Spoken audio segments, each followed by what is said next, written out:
ॐ पूर्णमदः पूर्णमिदं पूर्णात् पूर्णमुदच्यते पूर्णस्य पूर्णमादाय पूर्णमेवावशिष्यते। ॐ शान्ति शान्ति शान्तिः। शङ्करं शङ्कराचार्यं केशवं बादरायणं सूत्रभाष्यकृतौ वन्दे भगवन्तौ पुनः पुनः। ईश्वरो गुरुरात्मेति मूर्तिभेदविभागिने व्योमवद्व्याप्तदेहाय दक्षिणामूर्तये नमः। ॐ शान्ति शान्ति शान्तिः। वेदांत के प्रकरण ग्रंथ विवेक चूड़ामणि पर हम लोग विचार कर रहे हैं। इसका श्लोक नंबर 425 चल रहा था। इसमें बताया गया कि वैराग्य, ज्ञान और उपरति ये पूर्ण रूप से कब जानने योग्य है, इनमें पूर्णता कब होती है। क्या आ जाए हमारे अंदर कि हम मान लें कि हमारे अंदर वैराग्य पूर्ण है, बोध पूर्ण है, उपरति पूर्ण है।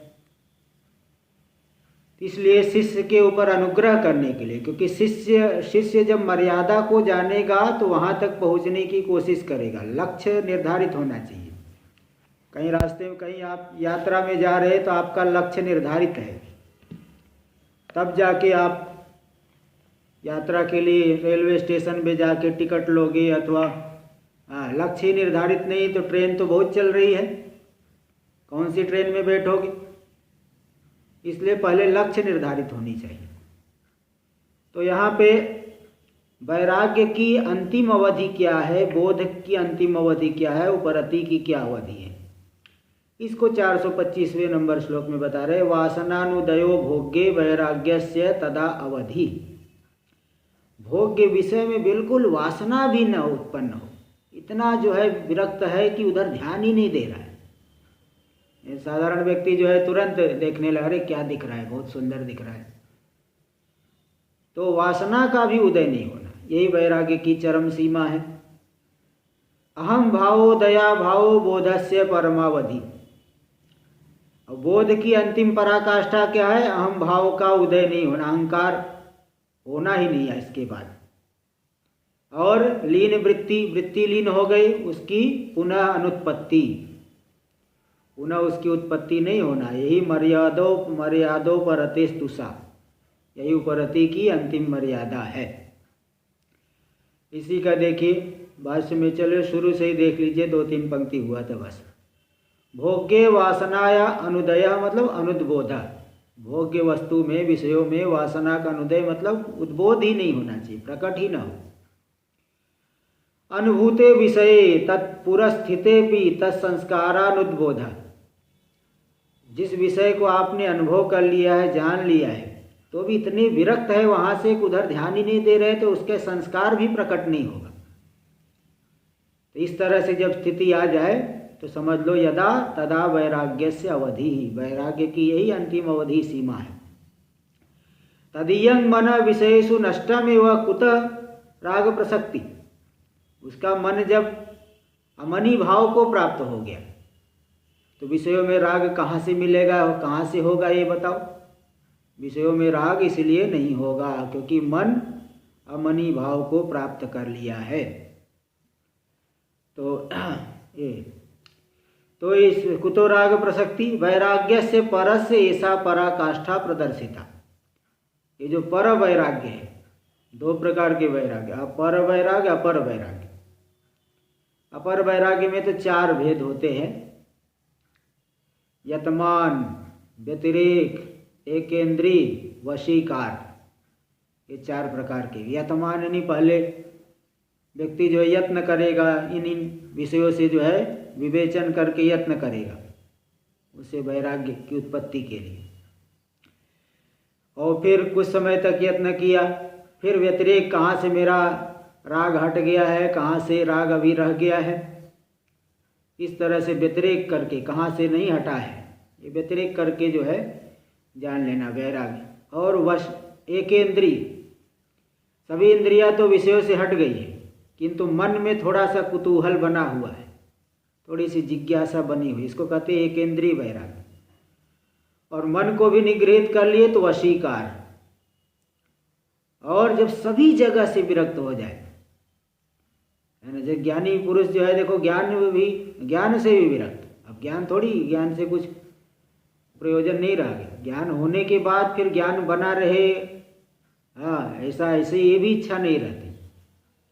तो पर वैराग्य है, वासना का बिल्कुल, यहाँ देखो पर वैराग्य मतलब वासना का उदय ही न हो किसी विषय में, तो ये पराकाष्ठा अंतिम सीमा दिखा दी गई। अहम भाव से उदया भाव अनुत्पत्ति, अहम भाव की का उदय न हो, उत्पत्ति न हो, यही बोधस्य परमावधि, बोध की चरम सीमा आखिरी अवधि है। अहम ब्रह्म इत्यपि बाधायाम सामानाधिकरण्य, देखो एक तो मुख्य सामानाधिकरण वैसे 4 प्रकार का होता है। नीलम उत्पलम, ये विशेषण विशेष्य भाव में सामानाधिकरण, नील रूप वाला उत्पल, तो नीलम उत्पलम कह देते, एक विशेषण है एक विशेष्य है। एक होता है मुख्य सामानादि, देवदत्तो ब्राह्मण, देवदत्त ब्राह्मण है, मुख्य सामानाधिकरण। इसी प्रकार जीव और ब्रह्म में भी चैतन्य अंश को लेकर के जीव ही ब्रह्म है, ये मुख्य सामानाधिकरण हो। और एक होता है बाध सामानाधिकरण, बाध में ये नहीं बल्कि वह, यह अहम ब्रह्म, अहम नहीं अहंकार नहीं बल्कि ब्रह्म, बाधित करके बाध सामानाधिकरण। और अध्यास सामानादि, अध्यास में सामानाधिकरण, ये 4 प्रकार के होते हैं। अध्यास में भी जो है आरोप करके जो है यहाँ पे व्यवहार होता है। तो जैसे उपासना करते हैं आरोप करके, ये जो है नर्मदेश्वर शिव है, तो अध्यास में सामानाधिकरण। इस तरह से 4 ऐसा बताए हैं। 1 मिनट कुछ जो है, जैसे प्रतिमा में शिव बुद्धि करके, नर्मदेश्वर में शिव बुद्धि करके उपासना करे, इसको अध्यास। अब सामान्य रूप से कोई व्यक्ति, इसलिए दूसरे लोग कहते हो तो पत्थर है, लेकिन पत्थर दृष्टि से हम उपासना नहीं कर रहे, हम तो चेतन दृष्टि से उपासना कर रहे हैं, इसलिए ऐसी बात नहीं है भाई। एक माध्यम हम बना रहे हैं ना, ठीक है पत्थर है, लेकिन उसको हम माध्यम बना करके चेतन की उपासना कर रहे, जड़ की उपासना नहीं कर रहे कि जड़ है जड़ है जड़ है, शिव मान करके उपासना कर रहे। तो माध्यम बना करके उपासना की जाती है। राजा चले गया तो राजा का फोटो रख करके लोग, भाई हाँ ये हमारे राजा है। पिताजी जो है, पिताजी का फोटो पे माला चढ़ाते हैं, तो भाई वो माध्यम हो गया ना, फोटो ही थोड़ी पिताजी है, लेकिन ऐसे थे पिताजी, इस तरह से वो दृष्टि होती है। ये तो जो नास्तिक लोग हैं वो भी मानते हैं, इसलिए स्वामी विवेकानंद जी समझाने के लिए तो यही के तरीका अपनाए कि जो है कोई नास्तिक राजा था, वो बोला अरे तुम लोग क्या जो है पत्थर पूजते हो, पत्थर भगवान होता है क्या? बगल में उसके सिंहासन के बगल में पिताजी का फोटो था उसके, उन्होंने थूक दिया उसके ऊपर। बोले क्या कर रहे तुम? बोले फोटो पिताजी है क्या? तो इस तरह से जो है उसको समझाना पड़ा, ऐसे लोगों को इसी तरह से समझाना पड़ता है। तो अहम बोध अहम ब्रह्म, ये जो सामानाधिकरण्य है, सामानाधिकरण्य मतलब 2 शब्दों को एक जगह प्रयोग करना, ये इसको कहते हैं सामानाधिकरण। नील, जो नील है वही कमल है, ऐसा नहीं कि नील उधर है कमल इधर है। 2 शब्द के द्वारा एक ही वस्तु को कहना, इसको कहते हैं सामानाधिकरण। तो अहम ही ब्रह्म है, मतलब अहम भाव कल्पित है, ब्रह्म ही है, ब्रह्म से अतिरिक्त नहीं, ये सामानाधिकरण बाद में हो गया। अतः सर्वात्मके अहंत्वम अपि कल्पितम एव, इसलिए जो सर्वात्मक ब्रह्म है उसमें अहंता भी कल्पित ही है, अहम रूपता भी कल्पित ही है। अतएवोक्तम, इसलिए पूर्व में कहा जा चुका है, श्लोक आया वदत्तेष भ्रांतस्त्वमहम इति माया मदिरया, स्वयं तो ब्रह्म रूप है, लेकिन जो भ्रांत पुरुष क्या कहता है, तो मैं यह वह माया रूपी मदिरा का पान करके, अज्ञान रूपी मदिरा के पान कर लिया है, इसलिए इन्हीं सब चीज़ों को यही ठीक, ये ठीक, वो ठीक। जैसे मदिरा पी लिया व्यक्ति तो कुछ भी असंबद्ध प्रलाप करता है, कुछ भी बातें बोलेगा। तो माया रूपी मदिरा से भ्रांत हो करके तुम मैं ये सब ऐसे बोलते रहता है अज्ञानी। यद अंत्वेन ज्ञातम तद ब्रह्म इत्येव अर्थ। अहम ब्रह्म इत्यस्य। अहम ब्रह्म इसका क्या अर्थ है, जिसको मैंने अहम रूप से जाना, वह अहम नहीं हो करके ब्रह्म है, अहम भाव बाधित है। जड़ चेतन को मिला करके अहम करके व्यवहार करते हैं। शुद्ध जड़ को भी मैं करके व्यवहार नहीं करते, शुद्ध चेतन को भी मैं करके व्यवहार नहीं करते। पूरा का पूरा सांसारिक व्यवहार जो है ये मिली जुली सरकार है, जड़ चेतन को मिला करके व्यवहार होता है। जैसे कहोगे मैं हरिद्वार जाता हूँ, तो बताओ हरिद्वार कौन, क्या जड़ जाएगा क्या? जड़ नहीं जा सकता। शुद्ध चेतन व्यापक हो कहाँ से जाएगा? किंतु जो ये चिज्जड़ अंतःकरण में चेतन का प्रतिभास हो रहा है, प्रतिफलन हो रहा है, उसके माध्यम से शरीर में चेतनता आ रही है, शुद्ध चैतन्य उसका प्रतिबिंब, अंतःकरण, इन सबको मिला करके जो है चेतन व्यवहार हो जाता है। तो ये जो अहम रूप से ज्ञात है, विशिष्ट मान रहा था, उपाधि बाधित हो गए तो हम शुद्ध बच गया, इसलिए हम भाव बाधित हो गया। यद अहंत्वेन ज्ञातम तद ब्रह्म, वही ब्रह्म इत्येव अर्थ अहम ब्रह्म इत्यस्य। मैं ब्रह्म, इस वाक्य का यही अर्थ है, जो अहम रूप से ज्ञात हुआ वह ब्रह्म ही है। यह चोर स स्थाणु रीतिवत, जो चोर है वह स्थाणु है, वह स्थाणु ठूठ है, मतलब जिसको मैंने गलती से चोर माना वह चोर नहीं हो करके ठूठ है। ये बात तो आप लोग बहुत बार श्रवण कर चुके, इसलिए बुद्धि में आप लोगों के आ गई होगी। यद्वा कोशेषु अहम भावस्य उदया भाव, पांचों कोशों में मैं भाव का उदय नहीं होना, यही ज्ञान की चरम सीमा है। किसी भी कोश में मैं करके वो जो है अंदर से नहीं जानेगा, पूर्व के संस्कार से व्यवहार भले कर रहा है, लेकिन उसकी जो है वो आस्था नहीं है उसमें। आस्था होना और व्यवहार करना दो अलग अलग चीज़ें होती हैं। बिना आस्था के भी कई लोगों का सम्मान आपको करना पड़ता है, और जहाँ पे आस्था है वहाँ पहुँच भी नहीं पाते, सम्मान करना चाहते हैं लेकिन पहुँच ही नहीं पाते। इस तरह से कई चीज़ें होती हैं। उपरति की आखिरी सीमा क्या है? बोले लीन वृत्तेर अनुत्पत्ति, जो वृत्ति लीन हो गई अंतःकरण की, उसकी दोबारा जो है विषयाकार वृत्ति कभी उत्पन्न ही ना हो, ये मर्या उपरति की आखिरी सीमा होगी।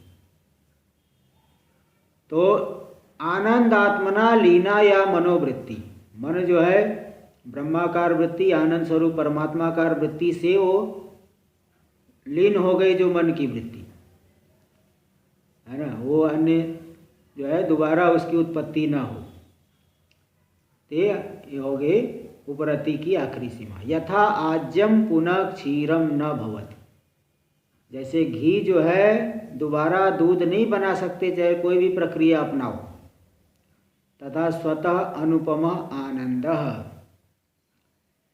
तथा इसी प्रकार मन की वृत्ति जब लीन हो गई तो दोबारा वृत्ति नहीं उठना, ये हो गई उपरति की आखिरी सीमा। तथा तो देखो ये स्वतः, अब यहाँ पे तथा के बाद पूर्ण विराम कर दीजिए, भ्रांति इसीलिए होती है, आगे चले जाते हैं तो आगे के साथ तथा के बाद पूर्ण विराम करिए। स्वतः अनुपमा आनंद, स्वतः अनुपम आनंद हो जाएगा। अतः परमा तृप्ति, इसलिए परम तृप्त हो गया, किसी विषय की आवश्यकता नहीं है, इसलिए तथा सर्वतो निवृत्ति, अब कहाँ प्रवृत्ति करेगा, परम तृप्त हो गया, प्रवृत्ति नहीं करे, इसलिए सब जगह से निवृत्ति हो जाएगी। इति हेतु हेतु मद भाव, इस तरह से कार्य कारण भाव देखो, अनुपम आनंद होने से परम तृप्त हो गया, परम तृप्त होने से सब जगह से निवृत्त हो गया। ये कार्य कारण भाव एकदम स्पष्ट है। तो अब देखिए यहाँ ये हो गया, तीनों की चरम सीमा बता दी। इदानीम निरुपमम आनंदम ज्ञानिनो दर्शयति। अब ये बता रहे ज्ञानी का जो आनंद है उसकी कोई उपमा नहीं दी जा सकती, उपमा से रहित आनंद है। इसको दिखा रहे अगले श्लोक में। इसमें जो है जीवन मुक्ति की जो दशा है उसका भी वर्णन यहाँ की जाएगी। और जीवन मुक्त जब व्युत्थान अवस्था में रहता है, व्यवहार काल में संसार को कैसा देखते हैं, ये स्वयं अपने शब्दों में भगवान भाष्यकार बता रहे हैं। देखिए, ब्रह्माकारतया सदा स्थिततया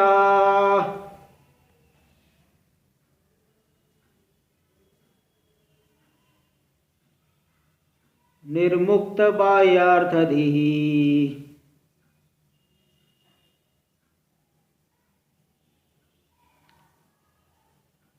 अन्यावेदित भोग्य भोग कलनो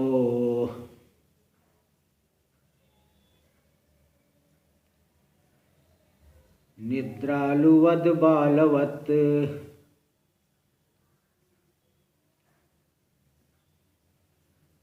स्वप्नालोकित लोकवज्जगदिदं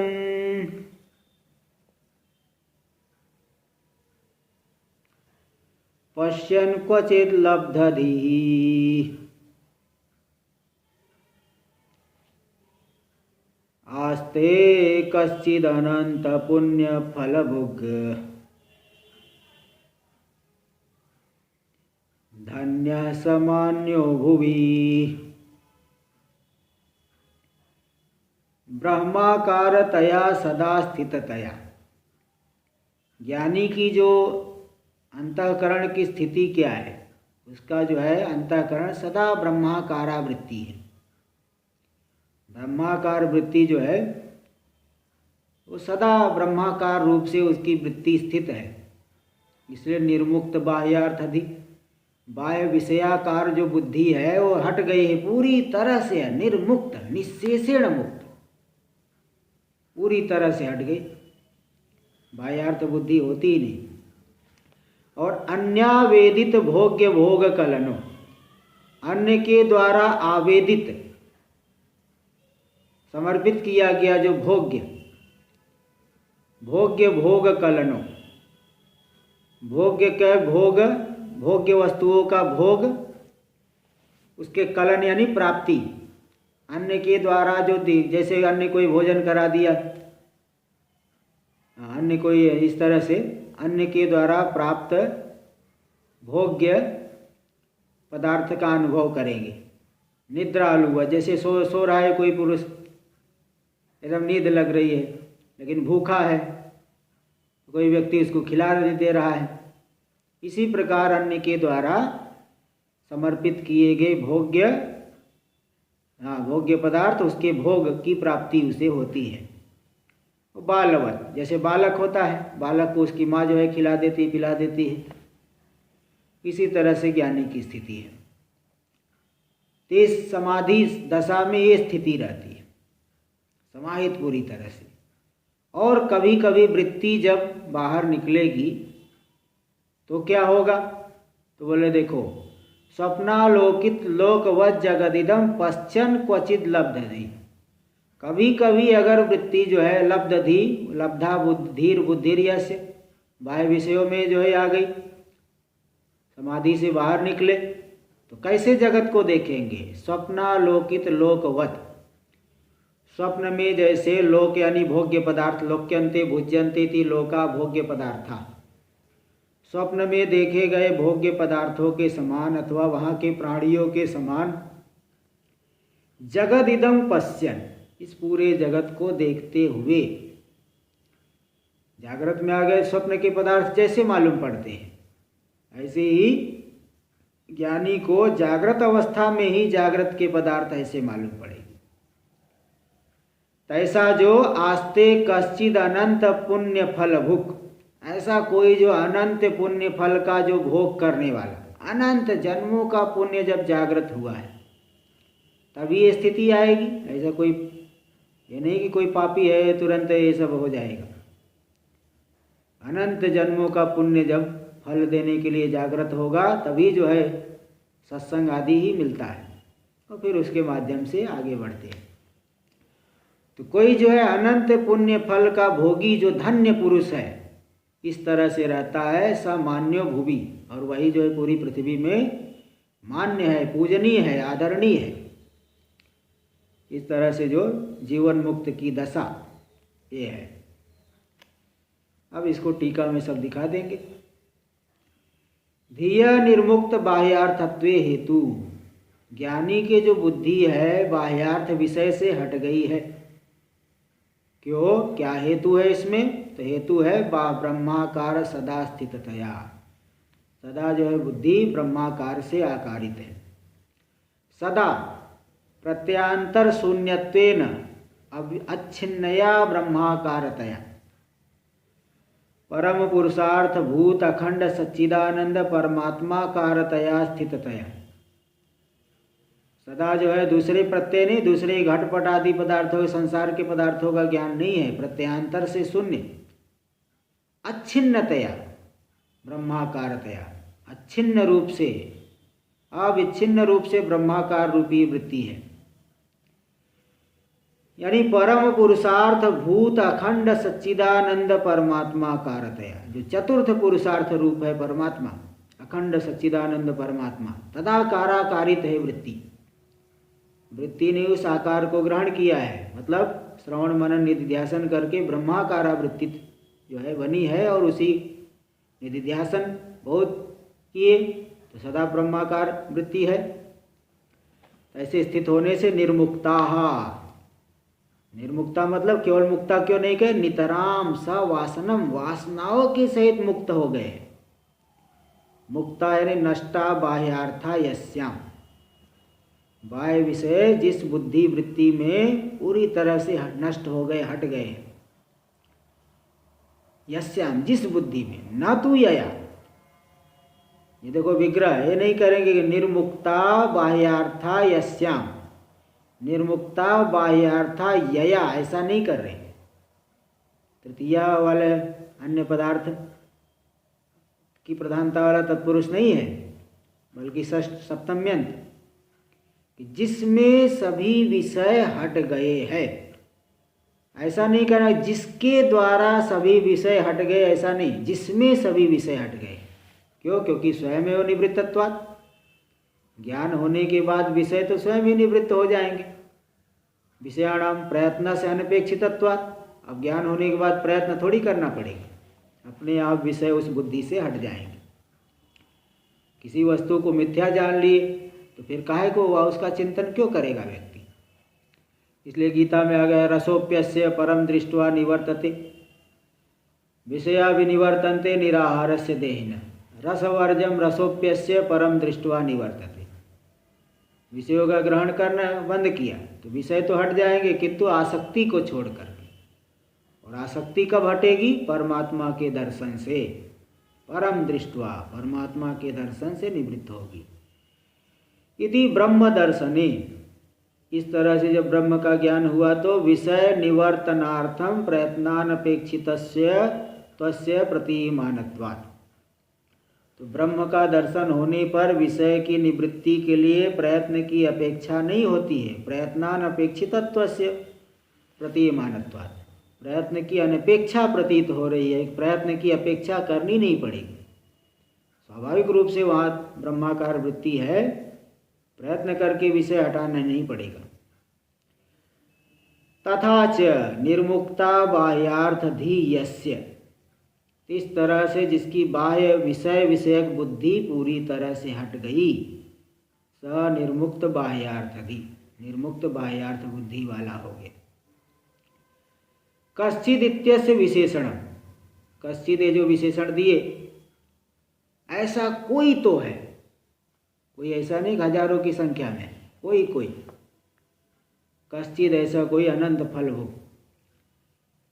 कश्चित का विशेषण अन्यावेदित भोग्य भोग कलना, अन्य के द्वारा आवेदित समर्पित किया जाता हुआ, देखो इससे स्वयं विग्रह दे रहे, अन्य आवेदितम यद भोग्यम, अन्य के द्वारा समर्पित किया जाता हुआ जो भोग्य पदार्थ, जल भोजन आदि, शरीर स्थिति निमित्तम अन्नपान आदिकम, शरीर की स्थिति का निमित्त जो अन्नपान आदि जो अन्न के द्वारा समर्पित किए जा रहे, तेन भोग से कलना, उससे भोग की प्राप्ति हो रही, ज्ञानी को भी उसको जो है उसके द्वारा भोग मिल रहा है, भोग मिल रहा है। कलना संपत्ति घटना ऐसे सब सुख दुख तो मिल रहा है, लेकिन वो सब जो है ज्ञान दृष्टि से सब मिथ्या रूप जानते हैं। ऐसा नहीं कि जो है भोजन करने से शरीर का धर्म तो शरीर में ही रहेगा। अब कहोगे ज्ञानी हो गया तो कुछ भोजन ही नहीं करे, भाई ज्ञानी जो है आत्मा में निष्ठ हो गए, किंतु शरीर जब तक चलेगा तो उसको आवश्यकता रहती है। प्राण का धर्म है भूख प्यास, तो प्राण का धर्म ज्ञानी का थोड़ी धर्म, आत्मा का धर्म नहीं है। इसलिए अपने में कुछ भी नहीं देखता, वो सब भी दृश्य ही है।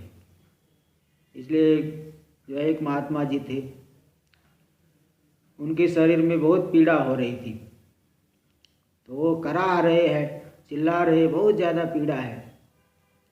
तो उनका सेवक बोला, महाराज जी आप तो ज्ञानी हैं, आपको सभी लोग ज्ञानी मानते हैं, आप कैसे क्यों चिल्ला रहे? तो उन्होंने जवाब दिया, हाँ भाई ये भी तो दृश्य ही है, जो चिल्ला रहे हैं ये भी तो दृश्य ही है। मतलब जो दर्द का पीड़ा का अनुभव हो रहा है वो भी अपने में नहीं बल्कि दृश्य रूप से अनुभव हो रहा है। इसलिए ऐसा ये नहीं समझना कि वो अपने में मानते हैं। इस तरह से जैसे राजा जनक है, सब व्यवहार कर रहे, प्रजा का पालन कर रहे, किसी को दंड भी दे रहे, किसी को जो है सम्मान भी कर रहे हैं, लेकिन बाहर से ही कर रहे हैं, भीतर से नहीं ऐसा है। तो इस तरह से ये जो दिखाए बता दिए कि अन्न के द्वारा, अन्नपान आदि के द्वारा भोग की संपत्ति घटना प्राप्ति संगठित हो रहा है। यस्य स अन्यावेदित भोग्य भोग कलना, यानी आस से प्राप्त अन्न भोग इत्यर्थ। आस यानी मुख, कहलाने नहीं जा रहा है, कोई उनके मुख में डाल दिए, तो मुख में प्राप्त अन्न का भोग करने वाले। जैसे यथा, देखो स्वयं दृष्टांत है, यथा निद्रालुर अन्यर भोजितम भुनक्ति। निद्रालु, हाँ राजू भाई बोलिए। ये कश्चित का है, कश्चित जो है 400 अंतिम पंक्ति श्लोक के, आस्ते कश्चित। समझा, ठीक है। हाँ, उसको उधर ऊपर ले जा करके अन्वय कर लेना, ऐसा कोई तो है ज्ञानी। यथा निद्रालुर अन्य भोजितम भुनक्ति, निद्रालु पुरुष अन्य के द्वारा भोजन कराए जाने पर भोजन करता है। बालश्च मात्रा भोज्यते, और जो बालक है माता के द्वारा भोजन कराया जाता है। तथा बहिर्मुखत्वा भावेन निरभिमानतया, इसी प्रकार वह ज्ञानी बहिर्मुख नहीं है, उनका अंतःकरण अंतर्मुख है। निरभिमानतया, कोई अभिमान नहीं, इसलिए निद्रालुवत बालवत, निद्रालु के समान जोर से नींद लग रही। निद्रालु मतलब थोड़ा सा नहीं, जोर से जिसको नींद लग रही। और बालक भी जो है स्वयं नहीं खाता, दूसरी माता खिलाएगी, माता दूध पिलाएगी। ऐसे अन्यावेदित भोग्य भोग कलना, अन्य के द्वारा प्राप्त भोग्य का सेवन करने वाले। प्रारब्ध कर्मायत्त भोगोपि परमुखेन शरीर स्थिति हेतुर्भवत इति भावः। देखो क्या तात्पर्य दे रहे, प्रारब्ध कर्म के अधीन भोग होने पर भी, वो तो अपने प्रारब्ध से ही मिल रहा है, लेकिन दूसरे के माध्यम से वह शरीर की स्थिति का हेतु बन रहा है। दूसरे के माध्यम से शरीर स्थिति का हेतु बन गया वह भोग इति भाव। तो क्वचित परमात्मनि लब्धति, परमात्मा में उनकी बुद्धि केंद्रित है। दो अर्थ करेंगे लब्धधि का।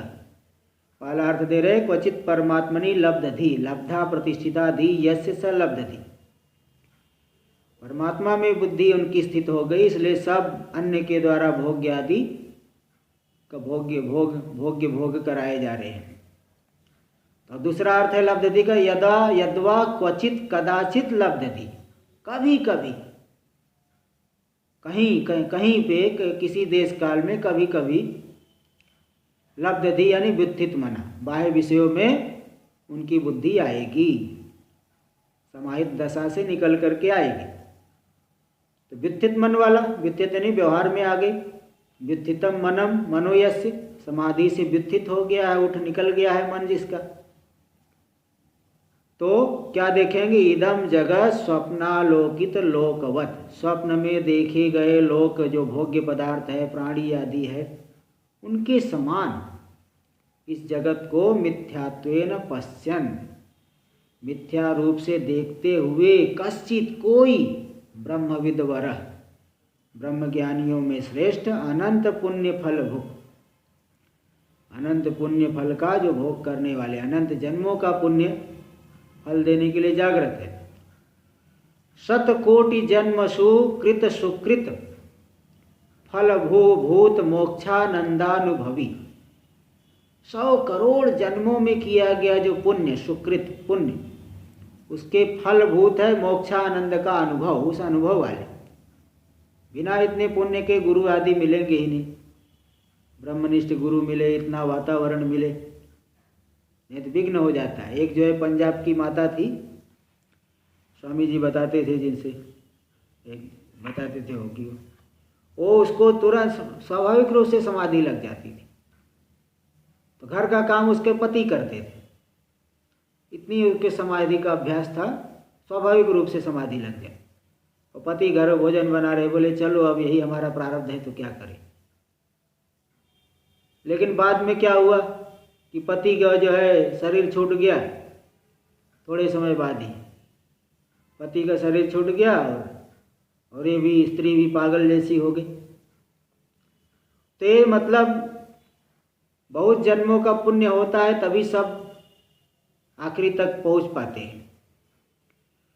तो 100 करोड़ जन्मों में किए गए जो पुण्य, उसका फलभूत मोक्षानंद का अनुभव करने वाले आस्ते ऐसा कोई विद्यमान रहते हैं जो ज्ञानी, सधन्य, वह धन्य है, जीवन धन्य हो गया। स्वयं कई नहीं, कई कुलों को भी तार दिए। भूवि मान्य, इस पृथ्वी पे मान्य है, सम्माननीय है, सकल पूज्य, सभी के द्वारा पूजनीय है। एतेन विषयान विना स्वतः आनंद अनुपप उक्त, इनके द्वारा क्या बताया गया, विषय के बिना भी उनका स्वाभाविक रूप से अनुपम आनंद, जिसकी कोई उपमा नहीं दी जा सकती, ये कह दिया गया, जो कि आत्मविद्या फलम, आत्मविद्या का फल है।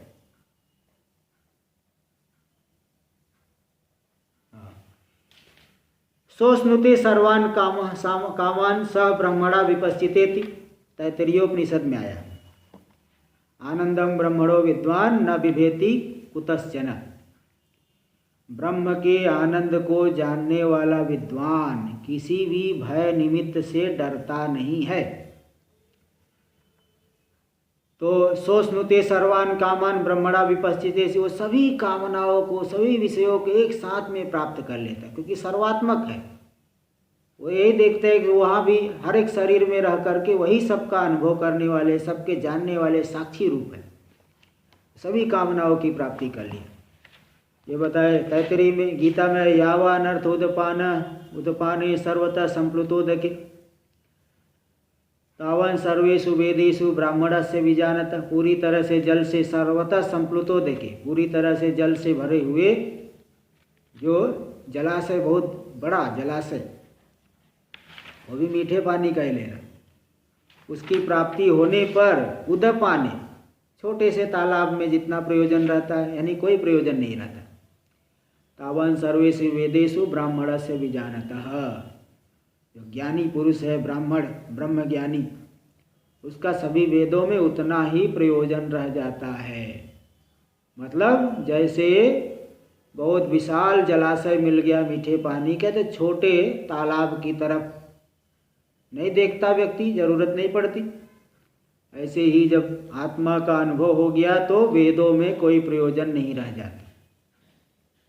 किससे मैं ये कर लूँ, ज्योतिषोम याग कर लूँ तो स्वर्ग मिल जाए, ये सब कोई प्रयोजन बचा नहीं।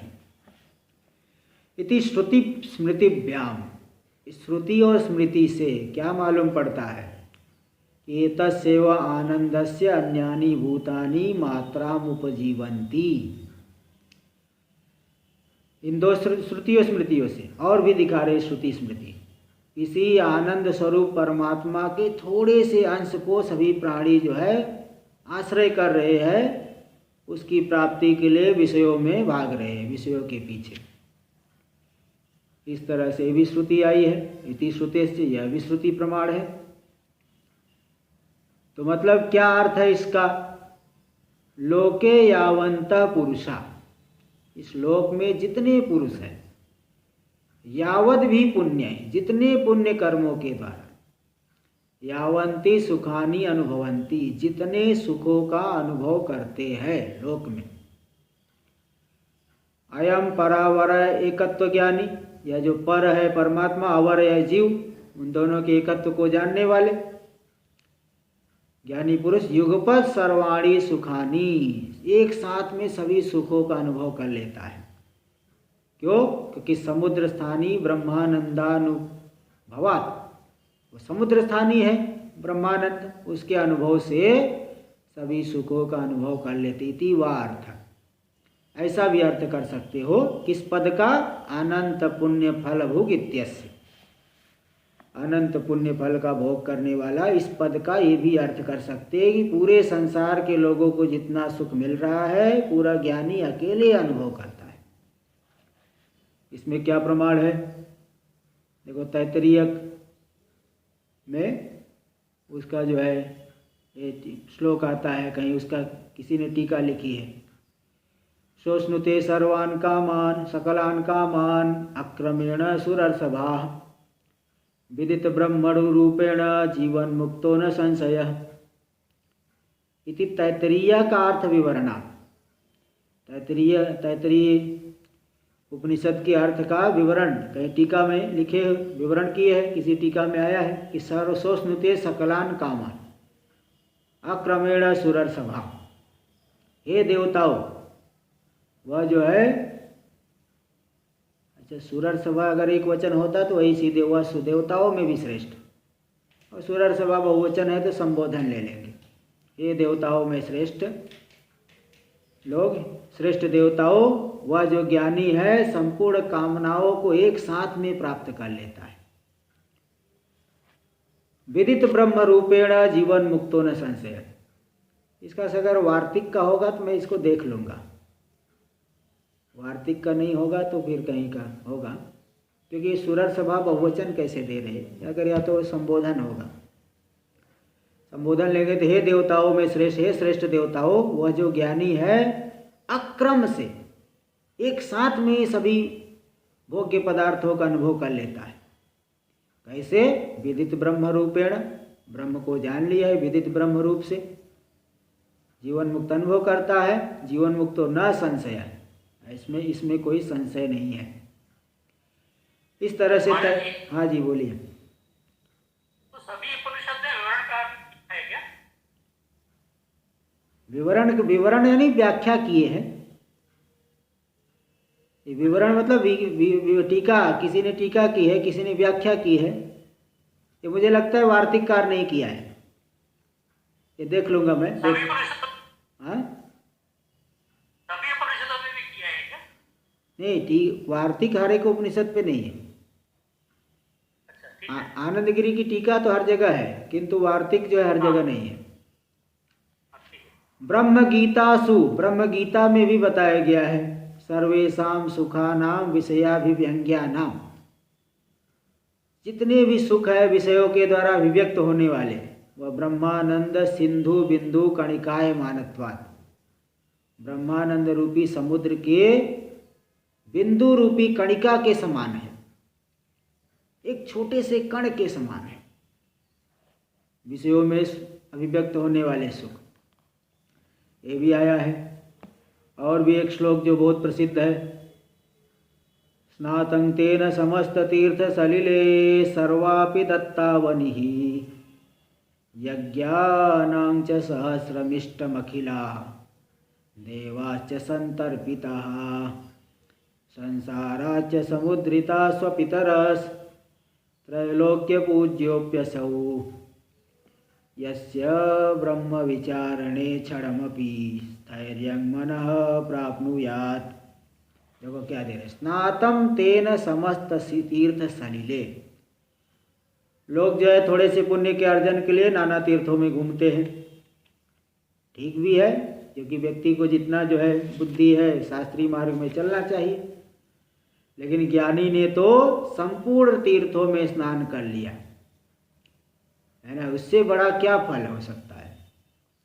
संपूर्ण तीर्थों के सलिल में स्नान कर लिया, जो ज्ञान में डुबकी लगा ली, आत्मा का अनुभव कर लिया। सर्वापि दत्तावनी, पूरी की पूरी पृथ्वी को दान कर दिया, उसका फल भी इसके एक कण के बराबर भी नहीं।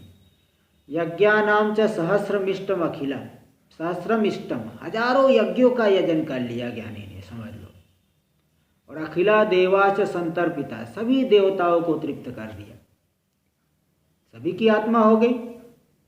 देवता लोग थोड़ी उनसे जो है ज्ञानी से कोई द्वेष करेंगे। हाँ, साधक जब है तब द्वेष करेंगे, वो भी सभी देवता नहीं, राजसी तामसी।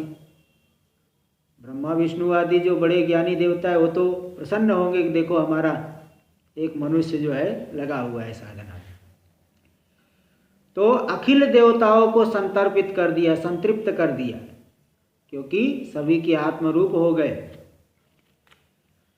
संसाराच समुद्रिता स्वपितरस, और संसार से अपने माता पिता का कई पीढ़ियों को तार दिया उसने, समुद्धार कर दिया, निकाल दिया, जिस कुल में ज्ञानी हो गए। त्रैलोक्य पूज्योप्यसौ, तीनों लोकों का पूजनीय हो गया, पूरे संसार का पूजनीय हो गया।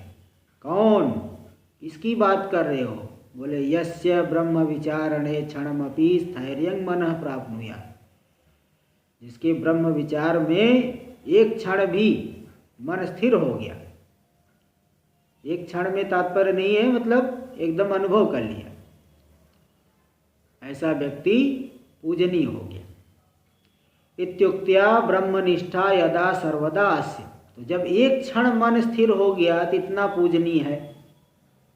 और जिसकी ब्रह्मनिष्ठा सदा हो गई, हमेशा के लिए ब्रह्म में निष्ठ हो गया, अस्य मान्यतायाम किमु वक्तव्यम, अब उसकी पूजनीयता के विषय में क्या बोलने की जरूरत रह गई, बताओ, क्या मैं व्याख्या करूं। एक क्षण अगर ब्रह्म मन स्थिर हो गया तो इतना पूजनीय श्लोक में दिखा दिए, और जो सदा ही ब्रह्मनिष्ठा में स्थित है उसकी पूजनीयता के बारे में क्या बताया जाए आपको।